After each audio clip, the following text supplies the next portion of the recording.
अन्य समाचार જોઈએ તો મહેસાણાના કડી વિધાનસભા પેટા ચૂંટણીમાં કાંટાની ટક્કર જોવા મળશે। કોંગ્રેસ અને ભાજપે હજી સુધી જાહેર કર્યા ઉમેદવાર 2 જૂનના રોજ કોંગ્રેસના ઉમેદવાર ફોર્મ ભરશે। કોંગ્રેસ નેતા અમિત ચાવડા સાથે ઝી 24 કલાકે ખાસ વાતચીત કરી છે। અમિત ચાવડાએ જીતનો વિશ્વાસ પણ વ્યક્ત કર્યો।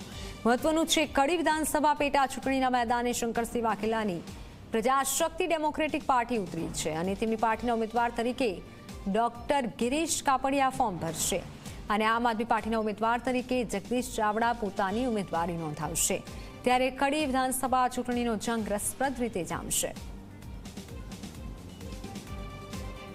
કડી વિધાનસભા બેઠકની પેટા ચૂંટણી જે છે તે જાહેર થઈ ગઈ છે। ત્યારે હજુ ભાજપ અને કોંગ્રેસ દ્વારા ઉમેદવાર તો જાહેર નથી કરાયા, પરંતુ ભાજપ દ્વારા પણ મધ્યસ્થ કાર્યાલયનું ઓપનિંગ કરવામાં આવ્યું। સાથે સાથે કોંગ્રેસ દ્વારા આજે કાર્યકરોની જે છે સંમેલન યોજવામાં આવ્યું છે। આપણી સાથે અમિત ચાવડા છે, આપણે તેમની સાથે વાત કરીશું। અમિતભાઈ, શું કહેશો જે પ્રકારે આ ચૂંટણી યોજાઈ રહી છે, કયા મુદ્દા લઈને કોંગ્રેસનો ઉમેદવાર જશે?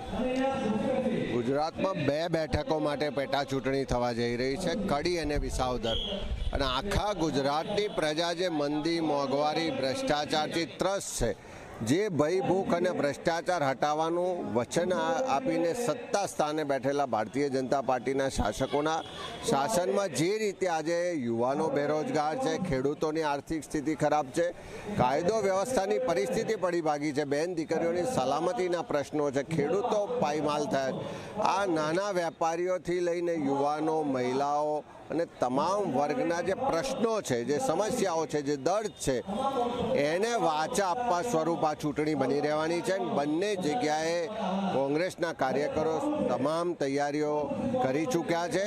આજે કોંગ્રેસ કાર્યાલયનું ઉદ્ઘાટન કરવા જઈ રહ્યા છે ને આવતીકાલથી શરૂઆત કરીશું। અમારા બંને જગ્યાએ